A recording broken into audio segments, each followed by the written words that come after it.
All right, family. What's up, guys? It's T&M Pulse. We're back at it. Thaddeus and Mike. Let's get together on today's topics. Let's get rocking and rolling. It's going to be a good episode. Thank you guys for tuning in and share your thoughts. But what do you want to kick off with first, Mike? We got a couple of topics here, and things happened in New York, right? A couple weeks ago. Cowboys, what's going on with them? Do they still have a shot in the playoffs? They look pretty good against who's it that they played? The Raiders? Raiders. Yeah. Let's talk about let's talk about the NFL right now. Yeah. Um, Guess let's start with Dayball, right? What are your thoughts on him getting fired? I think the Giants made the right decision with getting rid of the head coach instead of the GM. The root cause. What's the future look like? Look, here's the deal. They won 10 games in 22, I believe. They won that playoff game with Daniel Jones and Saquon against the Vikings. They go to the second round in the playoffs. They play the Eagles. They get smoked. And then ever since then, they were like 10th the next 3 years. Didn't pick up many more wins after that. I think they ended up pretty much every season about like wins or so. So I gave him 4 seasons. He had one really good one, I guess, if you want to say, and a lot of time. You know what I mean? It's a lot of time. They decided to stick with Daniel Jones. Then they decided to cut him, or then they decided to cut Saquon loose. Then they decided to keep Daniel Jones, and then they decided to get rid of him. So it was just like this big roller coaster of, you know what I mean, inconsistency, and never won. Simple as it is. It's funny though that like last year, Who's the making these off decisions, though? Who's the one that's saying, "Oh, let's get rid of Saquon, let's keep Daniel Jones, let's get this draft pick." Like, who do the calls come down from specifically? Is it yeah, I Dayball? Is it the GM? Is it a combined effort? think that's the thing. Like they make the right decision in firing Dayball. It's like, yes, you know what I mean? With the team that he had to manage, they lost a lot more games than they won. You know what I mean? 2-8 for the last 3 years is unacceptable. Now, to answer your question, who's pulling the purse strings? Who's putting the team together? Who's making these final decisions? It's probably a mix of both of them as far as like decisions like quarterback. However, Joe Shane, it seems to be maybe incapable of putting together like a really good team. I don't really know what his philosophy is. Like had some hits here and there. Malik Neighbors, good player, obviously. Burns, he traded for him. Scattaboo. I know Dave, I believe is probably the one that brought in Jackson Dart. You know what I mean? So it's like kudos to him. But other than that, they they pay Darius Slayton like you know a non-starter in Deontay Banks. So it's like he didn't draft well. He should be gone too. So that to answer your question, like yes, Ball being fired is probably the right move, but let go Joe Shane too. He shouldn't be managing the ship right now. Yeah, I think you guys have solid picks with Scattaboo, Dart, years ago with the deep pickups that you had. It's just, they aren't meshing the way they should have. And I think ultimately, is Daboll the one? Probably not, but if you want to get to the root cause, you might want to get rid of the GM too, because I don't know when he was originally introduced into the Giants, but if you're gonna do like a sweep, a fresh start, and especially with like a franchise quarterback in Jackson, I know it's early, but there's potential behind him. You might want to make sure that the person making the biggest calls is out of there too. But I think the GM needs to go for your guys' sake because your defense was originally in the beginning of the season. I think it was solid enough to win, but Yeah, there's a lot of moving pieces that need to work in unison. So yeah. I yeah. mean Shane Bowen, who's like this man criminal. This man's the worst DC ever. What it feels like. I'm being dramatic, but like five this year, all by one score, and at the very end of the game. It can't happen. You got a really good D line. Sexy Dexy has been like very. So I don't know if that's like attributed to him specifically. Probably a bit, but then also it's like scheme.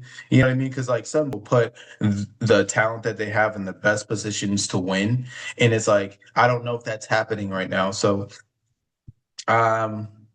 Dave probably lost his job primarily too because he wouldn't fire Shane Bowen. Like Shane didn't be there. I don't care who's going to call defense for the rest of the year, but it shouldn't be him because we fumbled so many games late in the fourth quarter. Like, how do you lose to the Broncos when you're up like 30? You know what I mean? Like, that's Yeah, it went all downhill ever since you got rid of goodness Saquon. gracious.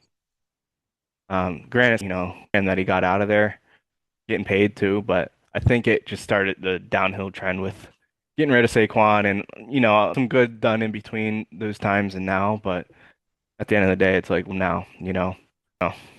Look, I think of it like this: like the whole Saquon thing. Like, yeah, it's annoying, but like at the end of the day, he's 28, right? I think he'll be 29 in February, if I'm not mistaken.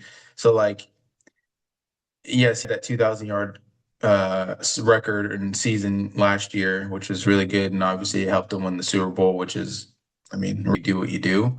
However, this year he doesn't look very good. He doesn't look the same, and it's like, is it kind of like at this point? Because he was never going to have 2,000 yards with us in the Giants, if we're just being honest. We probably weren't going to win a bunch of games. You know what I mean? Like they had infrastructure to add in a running back and then win games. We don't have that infrastructure in place. You know, like Yeah, I'm like a of like making the biggest decisions. Getting rid of Saquon didn't help anybody in that organization. yeah, Um, Now obviously money is a factor, but it's been bad since that happened. Saying like that's the end all be all, but it's a combination of things, and string a few years of bad decisions overall being made. I think the GM needs to go. He needs to go. But 100%, 100%. But let's talk about the Cowboys. All right, you got the Eagles. Come on, correct? the Eagles, yep, I believe prime time, 8 p.m.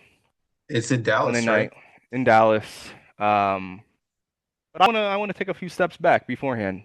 Mhm. The Cowboys, their chances of making the playoffs are like 10% now.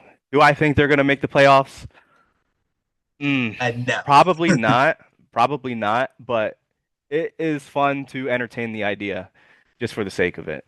Um, if you look back like 5 years or so, whenever we picked up Amari Cooper, it was a similar instance, right? We were like 3-5 at the time, picked up Amari Cooper, ended up stringing a win streak and making it to the playoffs, beating Russell Wilson in the Seahawks in the first round. So it's like, would I enjoy seeing that over my team not making it? Yeah.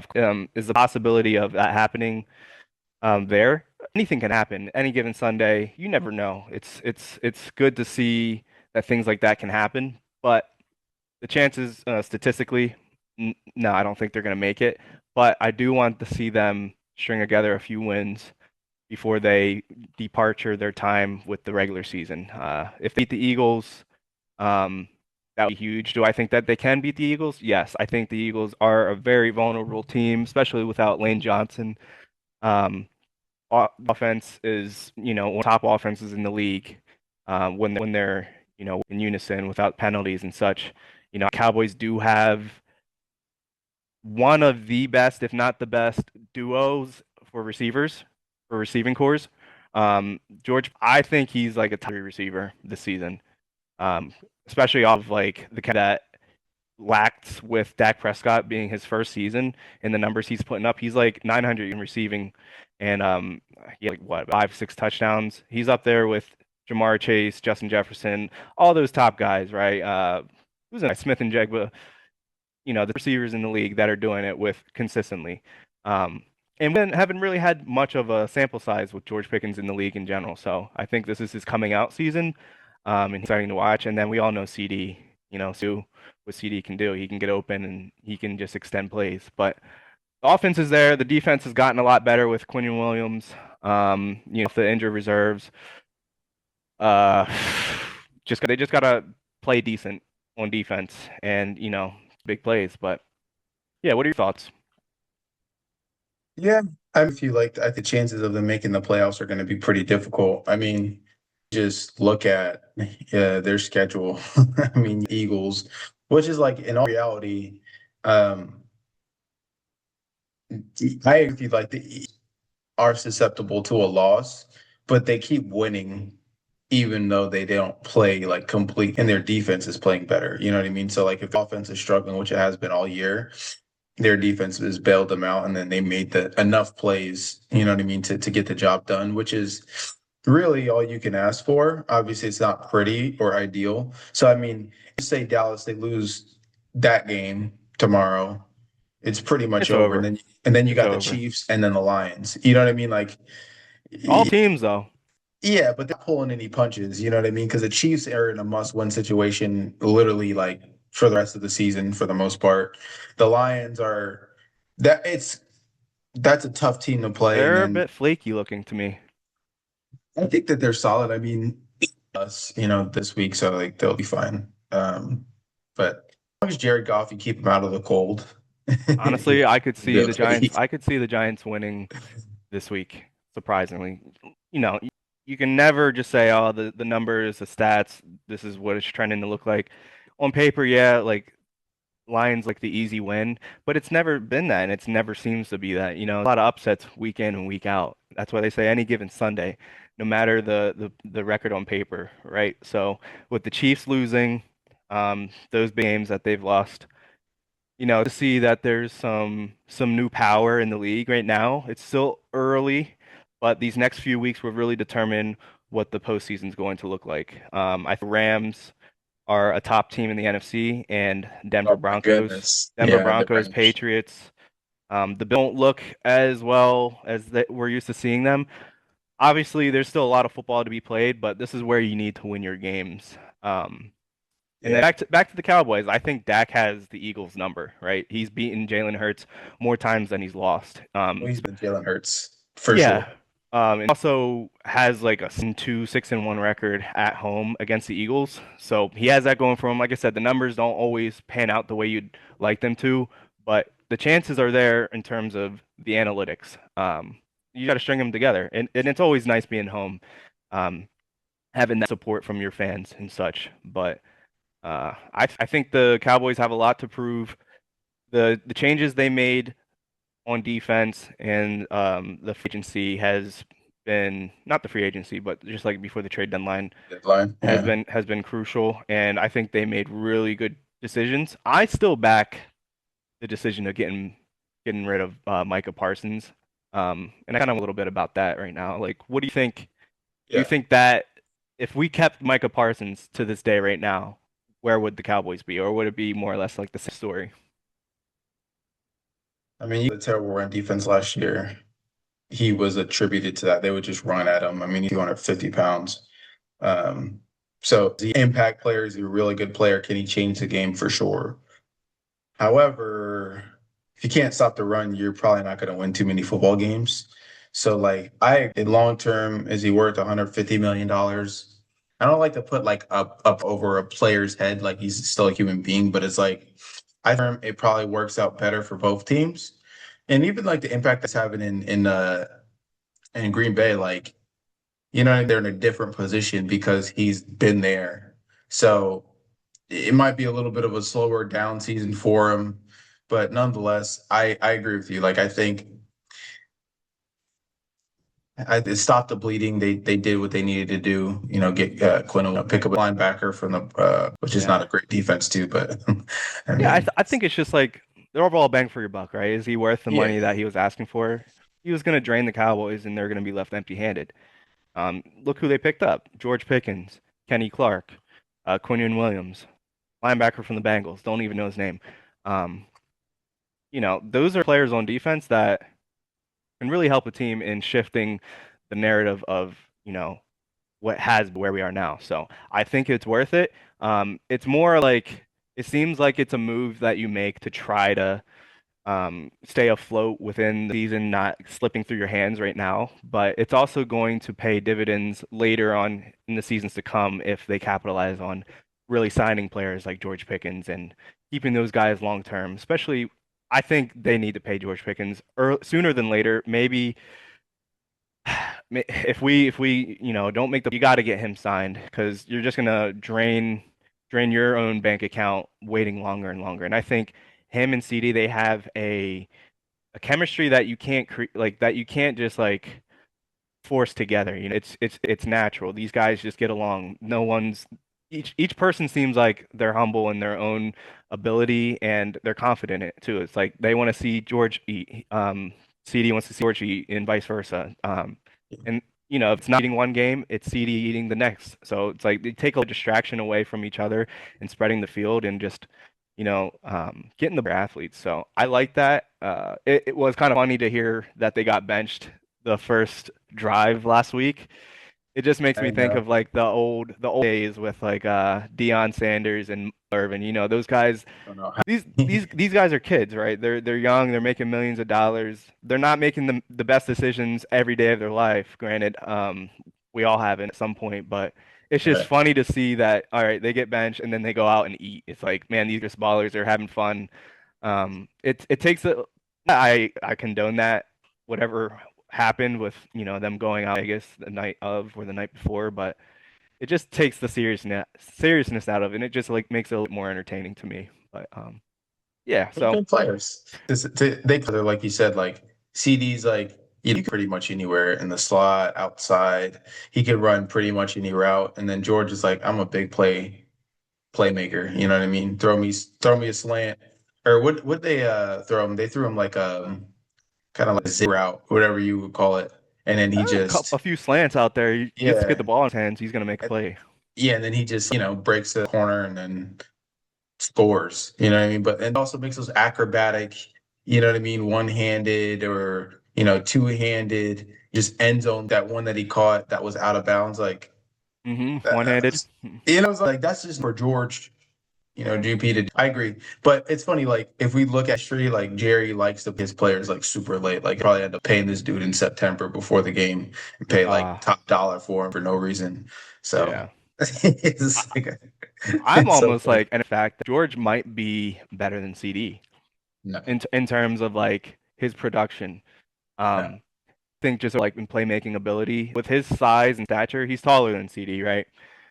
He's stronger than he can go up and get the ball better than CD, more better than most receivers in the league. And it's a small sample size, right? His college career wasn't anything like super special. His career with Steelers wasn't anything special as well, other than like his acrobatic and his ball ability. But now that we're finally getting to see like him with a quarterback, getting some decent made between the two. Getting the ball in this man's hands, he's an athlete. He doesn't go down on the first tackle. Now, granted, 6'3", that's hard to take down, but this man is a baller. I think if he continues to go at this rate that he is now, um, he can be a three receiver year in and year out. And not saying CD can't either. CD, I definitely think is a better route runner, but each player has their own like uniqueness to them. But I think now, and the numbers don't lie, he's a better receiver in terms of production for the Cowboys. I mean, I he need I he need to didn't see. miss games too. You know what I mean? Like he's Yeah, he's more of a guy that like I agree with you. Like CD does more, more. He might do more with less. You know what I mean? You can give him 5, 6 targets a game. CD might have 10, 13. and I like You I know what I like the mean? idea of I like the idea of them both like just pushing each other to, all right, say this person's better than this week than the next.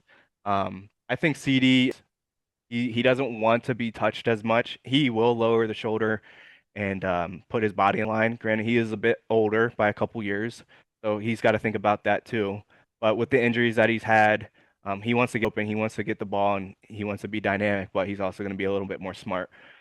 It's different when you're a guy like George Pickens who's making plays, but also with the idea in the back of your head that I got to get paid and get another contract signed too. So the intention is there, but you can definitely see the urgency in his game too. He's definitely trying to prove himself and just trying to make a better name for himself because he doesn't really have much going on in terms of his history of like what people are saying on his name. Everyone seems like the plot, on his they're like, oh, it's only a matter of time before he switches. Oh, it's only a matter of time before he starts acting up on the field. And it's Yeah. like maybe, but like you're gonna say people can't change. You know what I mean? I give him the benefit of the doubt. It's like he did that. Like he didn't really do anything in Pittsburgh either. You know what I mean? Like, yeah, he might have like a little annoying in the locker room every once in a while from what I've heard. Yeah, at least from what they said rumor wise. But it's not like he was like going out and getting a bunch of trouble, which is good. So it's like you take it for what it is. You know what I mean? Everybody's got you find some people that you work with that you're like, I don't know about them all the time, but they're consistent. They show up, they do what they need to do. It's like what they do at their home, as long as they stay out of trouble, like It is. If he can help contribute to wins, which is exactly what he's doing, then you know what I mean, you're a perfect person all the time in every position, especially not with talent like that. So yeah, I agree. The question though, what do you think about your head coach, Schottenheimer? I love Schottenheimer. I Yeah, was skeptical in the beginning, all season talks of who the potential head coach is going to be, but this guy just seems like he's bringing in the culture, he's bringing in the energy, and he's just bringing in unison, like unity with the team in general. It's a yeah. different Seems like he got energy. some juice, right? Yeah, it's just a different energy. I feel like he has a little bit more personality that's likable for the overall organization and team. Now it's tough being under Jerry because Jerry wants to be in charge of everything, but this guy is Right. setting his foot down and he's creating something that is himself. It doesn't stick the cookie cutter like, oh, this is what I'm forced to push out. And it seems like the guys are really getting behind him. Granted, the record doesn't display the best representation of that, but over the pieces of adversity that they had to go over this season, especially with passing away. This like the glue to the team, and he's pushing them in the right direction. I think the future is bright with Schottenheimer as head coach, and he's had NFL, he has the name from his father. But it's hard, also really hard coming from like an offensive coordinator to a head coaching position for any coach. So it's like Oh sometimes yeah. that doesn't translate well. So it seems like he has the leadership and the ability to take the reins on, steering this in the right direction. Yeah, I agree. Yeah, it seems like the right time being. So we'll see how it plans out or how it pans out. But I mean, I got for one now, thing. they look good. I got one more thing before we move on to the next topic. CD needs to stop this week. He's been dropping way too many balls this season. He dropped 2-3 against the Eagles, the first meetup, right? Oh That yeah, the first game. Yeah, that literally lost the game. he Yeah. was literally one of the reasons why we lost the game, I believe. Um, so he needs to step up. He dropped a wide open touchdown last week to score two. Oh, Like, did he? I didn't even see it. yeah, man, it was a fourth down conversion in the red zone. Oh Got man. wide open. Granted, the ball could have been thrown a little bit better, but it hit both hands. And that just to show like, okay, you're out the night before. It's not helping you. Yeah, you're balling out, but you could have done better. So step up, you know, grow up a little too. Don't get caught again doing that You because got we need you. you got Odell on the boat, huh? Yeah, right. Part two. Oh, yeah, I want to see D go off and just make the just be present and be a leader, right? Because he's supposed to be one of those leaders up there. And I get grace where it's due, but hey, let's really step up, win this one, don't drop those balls, and be a playmaker. Um, Yeah. but yeah, Eagles offense. You know what I mean? Like if they can together some drives like they have been the last couple of weeks and they can convert on them and make the plays, you know what I mean? Because like that's one thing you don't want to do. You don't want to let the Eagles stay in the game with you because their defense will end up blocking a punt or blocking a field goal or some nonsense. You know what I mean? Like they won literally off of nonsense this year. They beat yeah, the Rams they're off winning of safe. yeah, it's like okay, the ball in their court, so it's like good for them. Don't give them those opportunities. So yeah, it'll be cool. Excited to watch the game, and we'll see what happens. Yeah. Um, Um, yeah, but on next topic, end of the year coming up, right? This time seems to be flying by. We got Thanksgiving oh my already next gosh, week, yeah, and then a few weeks after that, Christmas. So, with that being said, do you have any New Year's resolutions? Is that something that you typically, do? Are you kind of, or is it just like, oh, it's a new year, I'm gonna keep doing what I do and just try to be better? Like, elaborate a little bit on that. yeah. So um, with my member and like the ministry and like that I've been up like the last year or so. One thing that I've started to learn is, thinking years in advance, not just taking one thing step at a time, 1 month at a time. Obviously that's crucial for sure, but like um as far as it's like how can I set my well, you know what I mean? And how does it play into where I want to be in the next 5, 10 years? So it's like at this point in time, I think it's really important to like start planning that year or getting dates on the calendar, getting that you really like are shooting for that you're aiming, put them down, write them down, and kind of have those conversations with your kids, etc. Like, and start to plot out. 2026 is going to look like. And then now all of this is about like grabbing momentum, right? We have like 5 6 weeks left. So if you have a resolution to lose 10, 15, 20 pounds, like for me, I want to at some point next year compete in like some sort of bodybuilding show. You know what I mean? So like obviously I have muscle, I have a frame, I have some things that are like there already, but it's like how can I get in the best shape? And then, so then when the point where like I need to, I don't know, do my 6, 12 weeks, long it is to like really like kind of shape that up, like Hmm. how I go from, you know what I mean? Like, I don't have to like all this fat and build all this muscle. It's like, I want to set myself up now for foundation. So, You going for um, like a natty or you juicing? 100%. No, no, no, no, no. Come on, Natty, baby. Because Um, you be insane if you started getting on tests or whatever no, PEDs, man. You could do it no. though. You definitely got the genes. Like naturally, you'd look scary. You look like a Dragon Ball Z character for real. But that's awesome.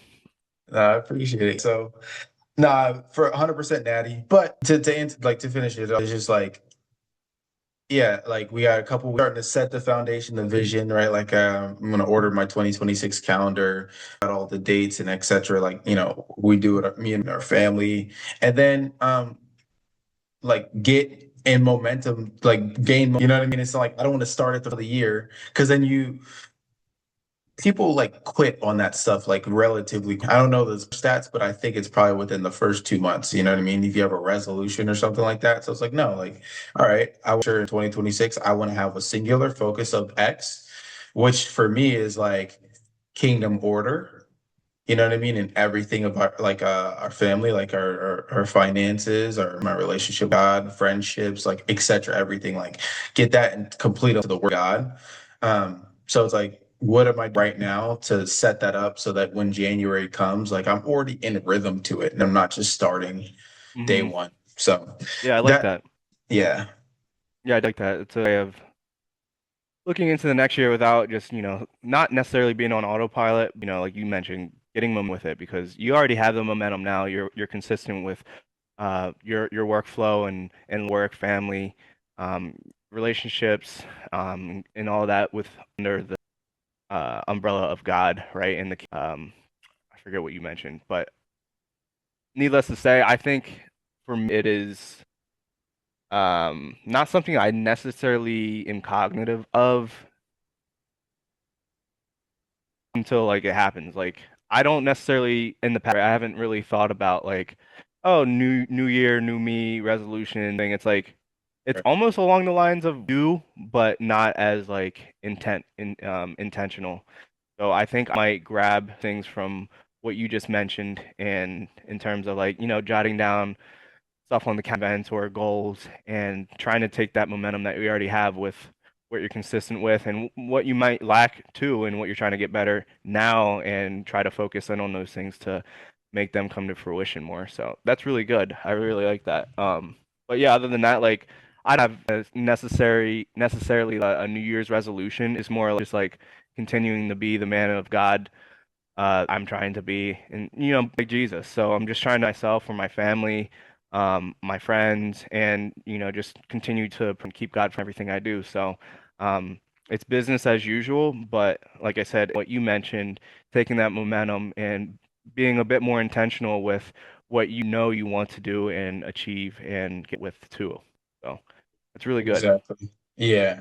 Yeah. And like I said, like I always got to get to where it's like, like Steve Weatherford, the other guy we roll with, like, Frank, and just there's so like I've been able to like pour into, I got to see like the examples and how they start to like how they start to think about, all right, so it's like, yeah, like you said, like I never thought about these things weren't intentional at all until last year. And then that was just the first year of even like thinking of that, or thinking that way. So now it's like, okay, I just can take a look inventory of the last 9 or 10, 11 months and figure out what areas did I fall through, and what areas did I a little bit short, and like how can I improve on that, into next year Hmm. and make it the year that we've ever had before. So yeah, I'm excited. and I'm excited for you because we got some big things coming up for you Yeah, for very sure. soon. So super cool. Yeah, more or less like for me, it's a week by week thing. I am cognitive of the things that I work on, and it's almost like once you achieve or conquer certain things that you try to work on and better yourself from, or like just implement for your or who depending on the theme of the week is or the month, it's like okay, now this week I know I need to work on this, or get in the word and see what God in life that that you need to take more serious and like really look to the side. So with all Yeah. that being said, jotting that stuff down and having it hard coded into something physical that you can see and remind yourself and talk over with family, I think it's smart and it's a great idea. But to go back on to one of the things that you're looking forward to achieving is potentially doing a bodybuilding competition. What started that? Like, where did you get that inspiration from? What does that look like for you? It's funny, like I don't know if I've ever mentioned this, but I remember like before I wanted to play football, I was probably like 4 or 5, and I don't really know, to be honest, where I saw it or where I got the idea from, but I used to say like I don't want to be a bodybuilder. And so I would take these like napkins and paper towels and I would like my shirt as if like I was walking around like the Hulk or something. So um, that obviously it changed. It turned into football, right? Like once I saw my cousin play and he had pads and all that type of stuff, and I was like, we're super fascinated with that. And then obviously there was a way to like build up your body, but then also like play sport, which was really cool. So the bodybuilding became like kind of obsolete to me. I thought it was kind of stupid in a sense, right? Because I was like, I'm stronger than a lot of these guys that I see training to be a bodybuilder. They just have so much size, but they're not really that strong because like, you know, I was pretty like really at that point in time. I'm not saying like better than like Ronnie, guys, but like average dudes like, on universities. But then like obviously we're not playing anymore. And I was watching some YouTube guys and I don't know. I started watching Ronnie Coleman and you know what I mean? Like some of these bodybuilders, and I was like, this is pretty cool. And I wonder what my body could handle, could do. You Hmm. know what I mean? At the peak of like my performance per se. Cause like there's part of me that feels like I really got a chance to, or there's a big part of me that feels like I never really got to see like my full performance when it comes to football. I don't know exactly how good I actually have been per se, but like with bodybuilding, it's like a way to see like, kind of what your body do. Like how far can you get really intent, and it's measurable to an extent. So that's something that kind of caught my interest, and I have like a genetics and a frame to handle some of those things, and kind of see what. So to answer your question, like that's where the interest came from the last. So Yeah, that's awesome. I feel also as athletes, we're all trying to look for the next best thing to like itch that competitiveness in us, you know. You and I, we're consistent with that, but it's like where can you elevate the next level? Like, all right, let's be competitive now in this, and that's it. So that's awesome. I'm rooting for you. Can't wait to hear more about the journey. I know for most bodybuilders in general, it's like 30% of it is the gym, depending on who you are. You got amazing genetics.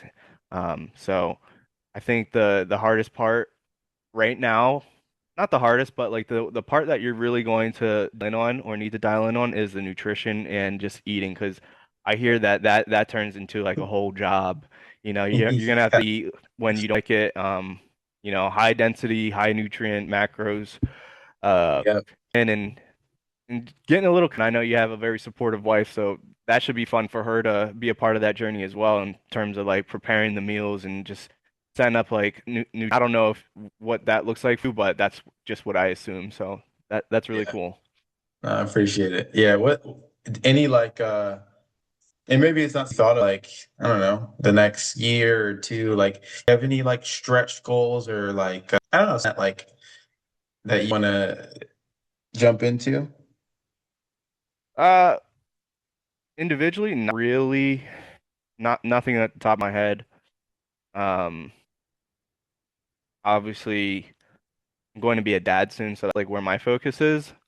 But Yeah. I wasn't really going to talk too much about that right now just because it's early. I'm just preparing and getting everything set up. So, other than becoming a father soon, I'll have to see what comes up from that. But that's like where my main focus is now. It's like just becoming a father and doing the best I can, being supportive to my wife and just trying to raise a child of God, giving God, my firstborn and just doing the best. So that's pretty much it. But in terms of like individually, like physically, something like bodybuilding, I don't, I couldn't even think of it. I feel like an old man anymore in terms of like my physical ability. Waking up with a sore. I go to the gym now and I'm focused more on like rehab and trying to make sure I can like I did back when I was in 10th grade. So, Yeah. it's like I'm always pushing myself like very limited in certain degrees. So,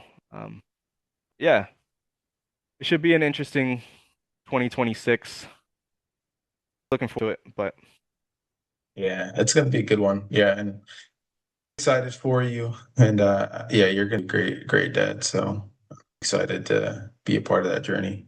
yeah, appreciate it. Yeah.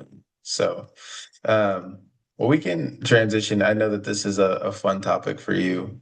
And I know you get super animated with it. So and by the way, Ah, and by the way, guys, like as you hear us talking, if you guys have like questions or different ways of thinking about the than we do, obviously, like please like share, you know what I mean, like we want your thoughts, we interact with you somehow in some way. And yeah, if you're enjoying this, like please give us a subscribe, we really appreciate it. But anyways, getting back to this, yeah, like you're really really animated, which is super.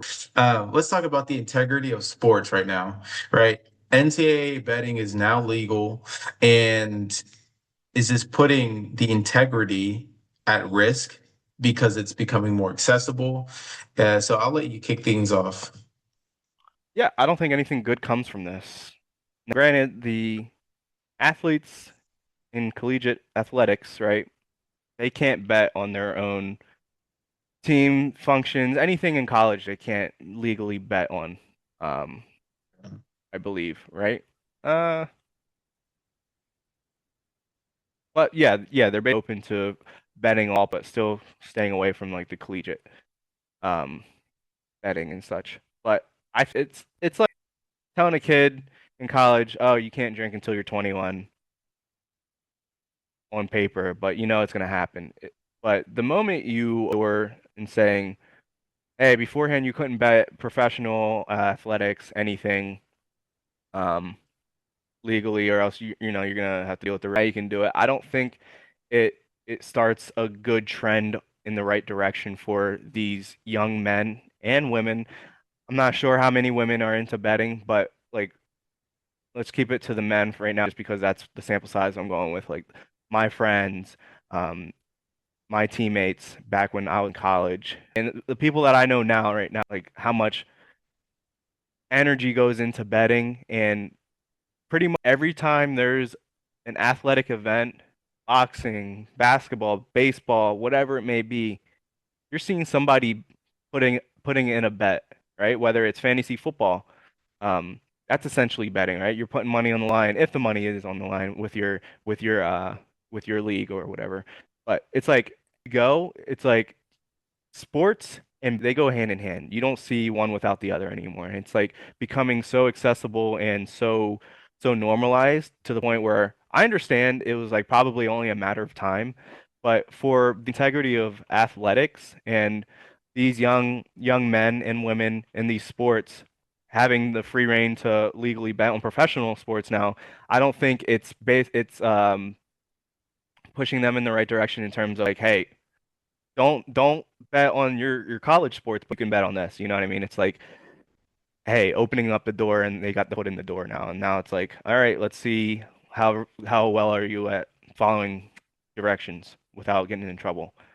But I'll start off with that before I ramble on any more about the specifics of other details. But what are your thoughts on it? Do you think it is positive for these athletes to have free range with that without repercussions now that basically it's legal for professional sports betting. You see any negative that comes with it too? I mean, I certainly see the negatives for sure. Where I'm not 100% clear on at point is how it affects the integrity of the game fully. And what I mean by that is I'm I find it hard pressed to believe and think that like from the start, you know what I mean, any sort of game that much anything that we do is like carried out to the complete rules of how intended. So like to draw an example, we've all played the Uno before, and Uno obviously has like its rules, but for whatever reason, every time you go play with somebody else at their house, they have a different set of rules. You found that to happen before? Yeah, not probably not for Uno specifically, but yeah, for the most part, I can see where you're going. Yeah, so it's like, you House know, rules, house rules. yeah, exactly. So it's like, even when you're playing like what, Hmm. so I call it this or this. So it's like, I know that these sports, they have actual rules and standards, but like the officiating is always different. You know what I mean? It's, you got your mom, you got your moms and dads, you got your professionals, et cetera, right? So it's like, there's always human error built into to some of these things. The challenge is for me is where like the betting gets ingrained to like the officiating of rules. And I think that's super hard to like really dial in on. And then obviously like you got players and stuff like that that might fall victim to some of these. They want to hit bets and they want things to work and go in their favor. So it's like I just find it hard pressed to believe that like only now that this is happening that it was fully integrous. I don't even know if that's the right word, but like you know what I mean, that it was 100%. You know what I mean? What I'm trying to say, like that before gambling or betting or even though stuff was legal, that like the integrity of the game was at 100%. I'm not convinced that it necessarily changes so much in that landscape to where like now it's like I'm watching a different sport. I don't know if that's the case. Could be wrong, but that's how I see it at this point in time. Yeah, I understand where you're coming from. I believe the integrity of professional sports specifically was never 100%. Um, as long as they've had sports book day and, these professional athletes getting in trouble with not being able to come up with whether they got into, wrong business with like the mafia or knowing people and such like that's never been unheard of for as long as I've been alive. And if you look at like the corporate with insider trading, it's along the same lines. You get insider information on certain things and people are human. You can't expect people to be perfect. So Right. it only takes one person to, necessarily bring the ship down. And it brings the ship down, there's a lot of people that are go long lengths of making decisions to, out them only without hurting the organization. But then it just makes you go to think like, okay, well, if one person is being sneaky, like a rat or a mole, um, there's probably a lot more other people in on it and that are either hush hush or in on it for their own benefit as well, or maybe because they owe money. So I think the moment you, it's kind of like this. It's like, all right, let's smoking performance enhancing drugs like testosterone. Let's just make up a hypothetical. Say we Right. make smoking weed and uh, the use of testosterone in athletics for collegiate athletes specifically legal. So Right. now that you're giving them a certain leeway, a little more cushion to freely do what they probably do already, well, on the low, illegally, you're giving them a little bit more leeway to do it legally. So that just opens up the Something else. It's like a yeah, gateway. yeah, and it's That's what like you're saying. it's only for all right, you're opening the door up a little bit just for them to be a little more free with their decisions, but we're all human and someone's Yeah. going to exploit that. So I don't understand what it does for the game other than just saying, "Hey, you can legally do this now because we say so." And I mean, if you even look at like some of the responses from like the top experts and officials for these sports, you have what's their names? You have pushback from the SEC commissioner, Greg Sankey. He said, "This rule change is a major step in the wrong direction and urges NCAA to reverse it." Or you got Pittsburgh football coach Pat Narduzzi, Or doozy. yeah, likened sports betting to addictive behaviors like drinking, calling the policy one of the stupidest decisions I've ever seen.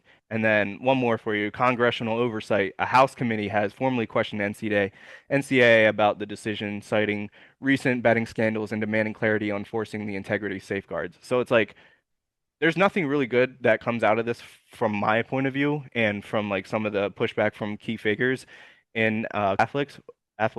So it's like I just think a lot more bad comes from it than good, just because you're allowing more leeway to something that probably should, for like athletes that are in the sport now, professionals, you shouldn't be able to do that during the season because someone's going to mess up. Someone's going to make the wrong decision. So the moment you give them a little more leeway, it's like, come on now. We already out there about betting scandals that have been already exposed and people getting in trouble, like Harry Rozier, and just the integrity of our sports now that we see professionally. It's like, yeah, I understand it's not fully Yeah, 100%. It's hard to keep the integrity of anything 100, but you have officials in on it, you have athletes in on it, you have mafia gangs, people that are fronting the money.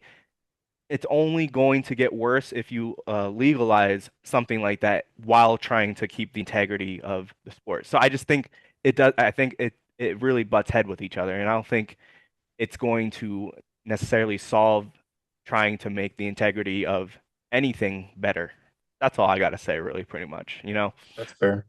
When you break it down, and as I'm like thinking about it and processing it a little bit more, it's like I agree with you. I think that like tripped me up primarily is like I see them as like two separate conversations, obviously like are under the same umbrella. I think the other sport and then like is this a good decision moving forward? I that obviously like they kind of marry each other, but I think they're different in a sense. So it's like I think it's not good for this, probably not a good decision moving forward. It's just at this short term right now, um, is the integrity of the sport. Like when I think about it, it's like if I on the TV, can I and see that like these players are clearly looking like they're trying to blow the game, or is this coach intentionally looking to do some nonsense? You know what I mean? Like I'm just not convinced at this point in time that you're going to be able to get whole teams in agreement with that. You know what I mean? Like these are these dudes' livelihood, especially professionally,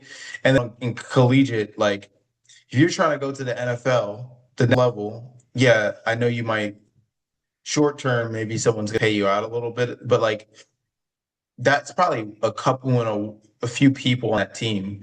But like there's others that have that want to get to league. There's others that want to have, good stats. So it's like I can't just dropping, balls on purpose in big plays or fumbling or just doing stuff that's like gonna make you lose the game all for maybe a few I people, but it's like I can't yeah. the whole team that's where I get like it's like that's super difficult for me to hand around. And maybe it's because I'm too competitive. I couldn't imagine playing on a team that like your quarterback is like trying to throw the like insane. Yeah, I agree, but I also, like I said, everyone's human. People make Yeah. mistakes. I don't know what someone individually is going through if they're keeping it on the hush and they're stressing about, hey, I lost this bet. Hey, I gotta front this person money. Just hypothetically speaking. Let's say I'm back and we're winning a game. I don't know how over-unders necessarily work, but let's say, hey, we're winning, and if we score here, I know that a lot of people are gonna lose money, and I got a lot of buddies right now that got money on us winning at this specific, parameter of like points like this, right?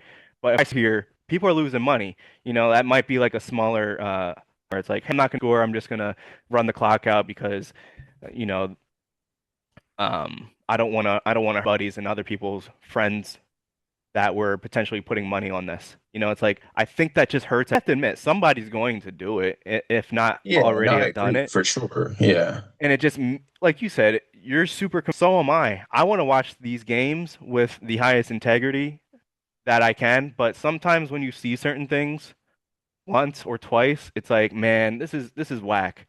I think the easiest Yeah. things to up in what I've seen in terms of like fishiness is like watching boxing or like individual sports, one-on-one competitions. Like, let's go with less serious, more like the celebrity of boxing and entertainment, like Mike Tyson versus Jake Paul.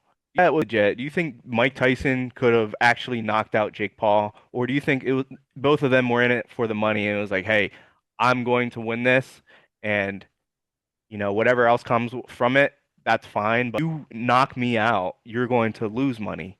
You know what I mean? It's like stuff like that. I feel like is to a certain extent when money's involved, and both parties can make out really well if they follow a certain script per se.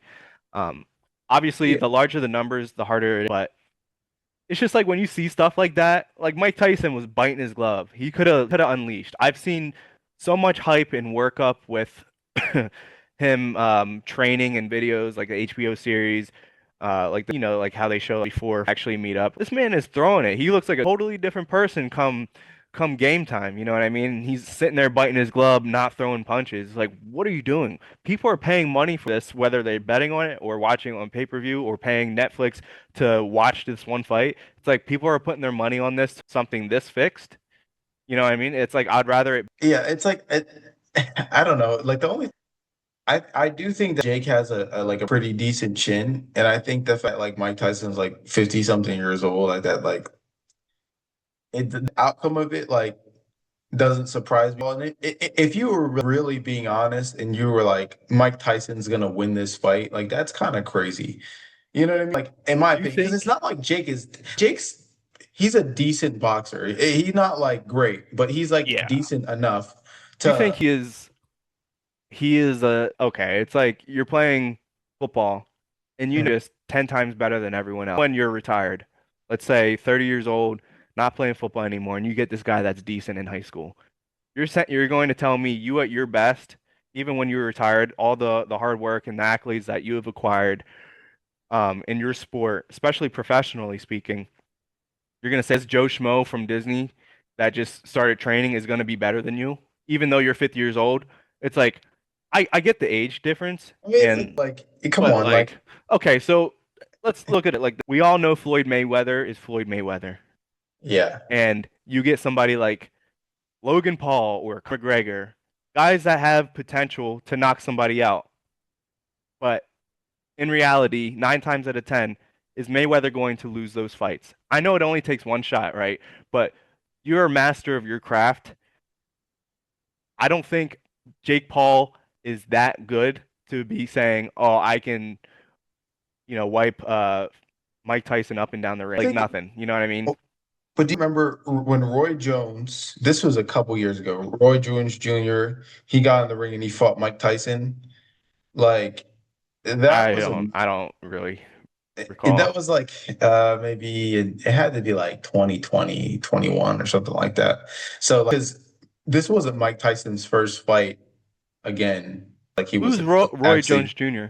he's one of the best or he's one of the best ever boxers. Yeah, but he's one of the best boxers. That's a totally different scenario compared to Jake Paul, who No, no, isn't known for boxing. no, I'm saying no, I hear you. I'm just saying that like the Mike Tyson that we saw that night, very similar to the Mike Tyson that we saw versus Jake Paul, and Mike Tyson was older and had more health problems this time. You know what I mean? So it's like I know he can hit the bag, and I know like they say the last thing that leaves you is your power. So like I'm sure like if he hit Jake with some crazy, like I'm sure like he can still knock him out. However, I it's held like off.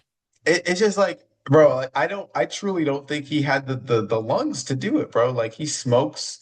He's like 50 something years old. Yeah, he was in pretty good shape because he's a really good athlete. He's genetic like freak for the most part. But it's like if you really sit there saying like, man, like a 50 some year old is gonna like rude, like Jake's even bigger than him by a bit. So like, I just I just put too much faith in Mike Tyson. Like he he really put too wasn't much that faith he to say really that wasn't was that great to me. I probably should have used Mayweather sample instead of him because Mayweather, I don't care how old he is, with his craft and his intellect in the game, or the profession of boxing, that this man will wipe up anybody that goes into the ring with him. That is matters for that is sure. that is that is in like the amateur level of like Jake Paul. Whether you're really gifted and you Yeah. started boxing like Jake Paul 5 years, 6 years ago, whatever, Mayweather's gonna win every time, every time. But I don't know. It's just like sports that put on these type of performances, celebrity versus professional athlete, or seeking to become a professional and thing versus like a well-known name like Mayweather. It's like now you're just toying with our money, putting money in it, and it's like okay. Obviously, it's harder to do with if they did Right. that with football or basketball. It's like you got Chris Brown coming off of being a pop star to playing in the and like oh let's give him a shot. That's kind of like Jake the what's that? Jake Hold he tried. It's hard for anybody, right? If you're not a professional and you haven't been doing this for 20 plus years, however long, with the accolades that you have under your belt of winning rings and such, you're not gonna expect to see. Hold on. Take a break. I think Emily wants you.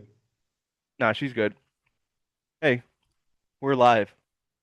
We're recording. It's all right. We can cut that out. Um, but anyways, it's just like you don't see that happen. It's either doing those one-on-one sports, but I don't know. I just think everything's a money grab because of betting, I'll and say it's this. opened the floodgates. I'll say this. Like, I think that I think what'll really you and I both ways because we're kind of sitting on like two opposite sides of it. It's like I agree with you. So when it comes to celebrity boxing or like Jake Paul, whatever that type of, I'm still of a different philosophy in the fact that like people wanted him to fight like great boxers and his fight, which is kind of but nonetheless, he's fighting Anthony Joshua, like it's legit boxer. He's bigger than him, etc. So if Anthony Joshua doesn't win this fight, like if it looks close At least he and chose somebody in my eyes. well, that's what Golly. I'm saying. Like if Anthony Joshua doesn't like win this, like then I would agree that something's going on. Okay, but with him fighting Anthony Joshua, right? I don't know much about Anthony Joshua. I just know that he's a pretty big dude. He boxes. He's lost a couple times, but he has a name for himself. You think Yes. Jake Paul deserves to fight somebody like him with his career and with the people that he fought? If he was going like the traditional route of fighting in boxing, like This how is do you what just everybody go? was whining about. How do you go from?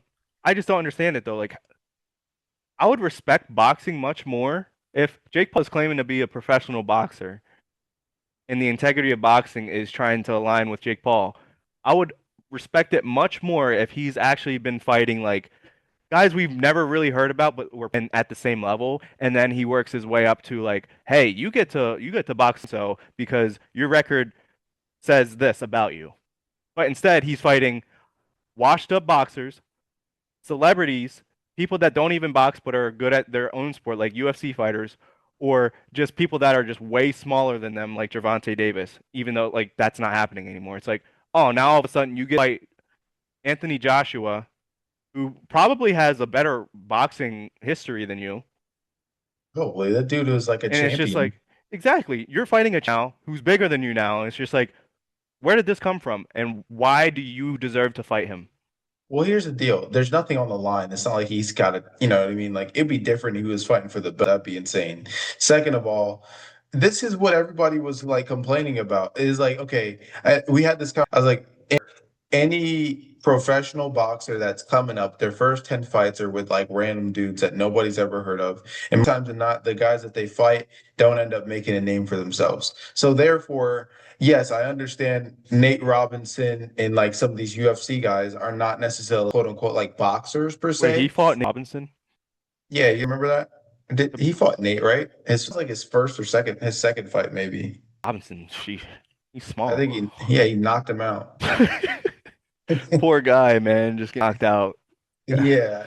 So, but like nonetheless, I think it's Nate. I don't know. Anyways, um, he's fighting these guys, right? That like There's no rhyme or against, reason to it for me. but which is fine. But it's like okay, like if you're taking, like if we're being intentional about it and like Is this really not objective, these dudes are not much than like the first 10 fighters that Manny Pacquiao or Floyd Mayweather or whoever these what great is this names fight? are fighting. What does it do for his record? Is it another exhibition? No, it's a Can legit it fight. can it go 12 rounds? Like, what does this do for I him? don't know. It's going eight. Who See, this do is what for I who? mean. Most boxing matches they go up to 12 rounds, right? Yeah, yeah. There's no cap. So why is the cap on this? I mean, you can sanction it however you want. Who though? Who Uh, sanctions? If he's a professional boxer, how often do we see sanctioned fights? well, he's never fought 12 rounds. And typically at this point in your career, at like your 10th, 11th fight, you're not fighting 12 rounds. It's Yeah, pretty but to typical. put a cap on it, to the I, potential out there, what what is I this? Is this just like it should be? This is what I'm trying to say. This should be its own category. It should be like, all right, you got your different weight classes, and then you got the wild card class where anything goes. If you have money to blow, you can come to the table with some a certain amount of money that makes you competitive in that way. We can cap the rounds off it. We can try to make um, something entertaining for the fans because they take you serious in the but wild you're card. acting like again, these fighters, Manny Pacquiao, Floyd, Those are all exhibition matches though Canelo. when they I'm saying, but I'm no, it's not. I'm saying like no, when those they fight. celebrity matches. No, I'm saying like that, but I'm saying like when they had their first 10, 15 fights, 12 round fights. You know what I mean? They're not 12 round like sanctioned fights. They're probably six Yeah, rounds, but eight it's rounds, like and it's scale. what are those like it's amateur level, right? They're professional. Is there professional boxing that is sanctioned at off of different caps Yeah. for how many rounds you can go? Yeah, it's so So like if so you where's fall in this then? That's what I'm trying to figure out. I don't understand. I think that like I don't know how they come up with the uh typical like when do you get to start to fight 12 rounds, but as far as professional fights goes, like if you watch any of the undercards of any fight, you'll see a number of guys that have like I don't know, a 8 round match or have an 8 round fight. You know what I mean? Some of them will go like 6 rounds or just like in the UFC, if it's not championship level, they're going. What's it take potentially go for a belt like a championship? What's your record got to look like? Jake Paul is 12-1, right? 7 wins by knockout. He has yet to go for anything They got to like give you a that. chance. I mean, they just got to give you an option. So, like first thing, like when he fought, he beat who did he just beat? And what's his weight class? Because it looks like he's jumping around from Yeah, he's a 5 foot cruiser. nothing, Gervonta Davis, Nate Robinson, Yeah, Dave Anthony, he, whatever his name is. It's like he's what a is this? cruiserweight. He's a He's cruising so all over the weight class.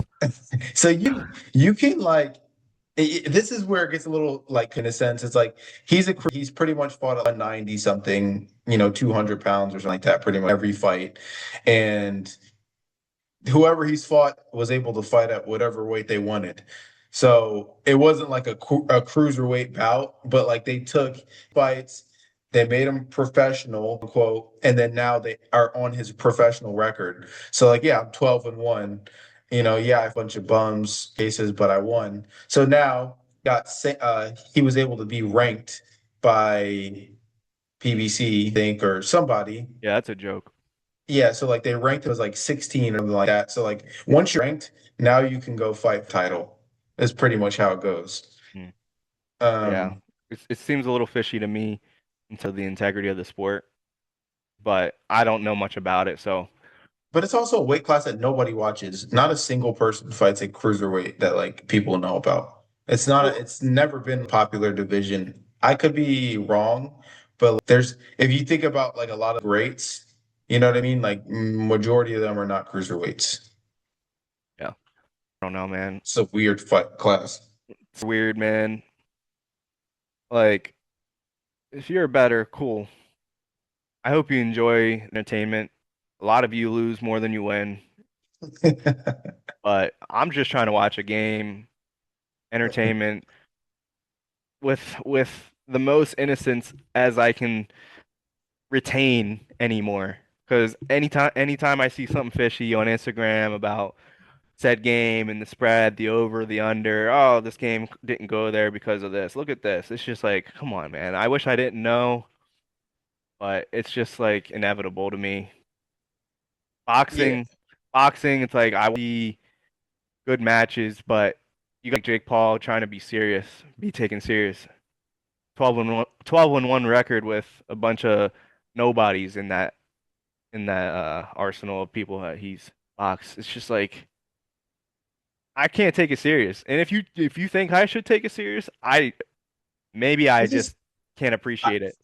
I just think that like look, your record is what your record is. This is what everybody was saying about Bud. They were like, "Oh, well, he hasn't fought anybody. His only like real good fight was against Errol Spence and I dominated him." You know what I mean? They were like he doesn't have impressive people on his resume the way that like a Canelo does or a Floyd Mayweather or some of the other names. So that was like the question mark for him specifically. And it was more so it was just time and place. You know what I mean? He just happened to come up in an era where there weren't like super prominent names in the weight classes that he was fighting. They were very good boxers, but like it's not people that if you don't know about boxing, you probably wouldn't know any of those names. And even if you did know about boxing, you probably would only know like a handful of those. You know what I mean? So it's like, and those guys, even those guys weren't like super fantastic fighters. So like to say the boxing is about time, skill, and opportunity. You know what I mean? So like if you get the opportunity, just like uh I forget his name, the guy who fought he Canelo, I think like two fights before he fought Crawford, a guy from Brooklyn, I'm forgetting his name, but he had like 20 fights. He was like 20-0 or something like that. So he really didn't have the resume to like, be able to like he shouldn't be Canelo to be honest, but he was given the shot. You know what I mean? Like, did he do great with it? Like he obviously, but it's like that's just how it goes sometimes. Just sometimes it was not super great or super great in boxing where it's like everybody is going to get these opportunities because sometimes they just don't even know who they are. You just have to be at the right place at the right time. And Jake has the funds to be able to kind of like do it himself. So it's like I blame the guy for okay, I can fight Anthony Joshua. Like, hey, kudos to you for taking on the you probably shouldn't be fighting him. You probably should lose. But like, you know what I mean? Like, I don't know, at some Unless point. he has some money to the point where he's like, hey, I got this much money to throw. We can make this much money off a pay-per-view and the potential of you know, the scope of things. You got this. I know you can probably beat me, but if you tone it down a bit, you can make a lot more money than you would by beating me because I have more money than you. You know what I mean? It's just like these are Yeah. the about, and it's not normal. It's probably a lot of trauma from my point, like just off of the nonsense I've seen. But like Jake Paul, bro, I'm tired of hearing He's, him. he's like, I've been bamboozled one too many times. Let Crazy. me see. Jake, I want to see Jake Paul. His I know it's not always accurate, but Jake Paul's net worth is about between 1 to 120. Anthony Joshua might have more money than him. Yeah, about 150 to 200. So Deserve to be fighting Anthony Joshua.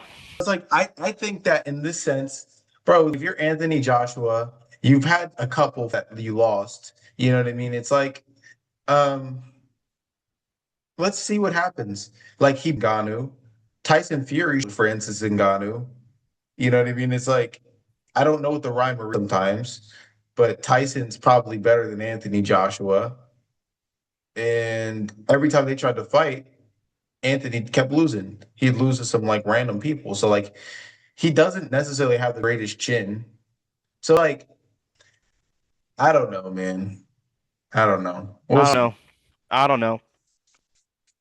All I gotta say is I go into these games, these entertainment outfits with a sincere heart, ready to watch. But once I see a little bit of over under these bets that can be placed, like if I was a fan and I looked at this stuff, I would have mental issues for how many lose, or maybe I would win. I don't know, but it's like I could see why people are addicted.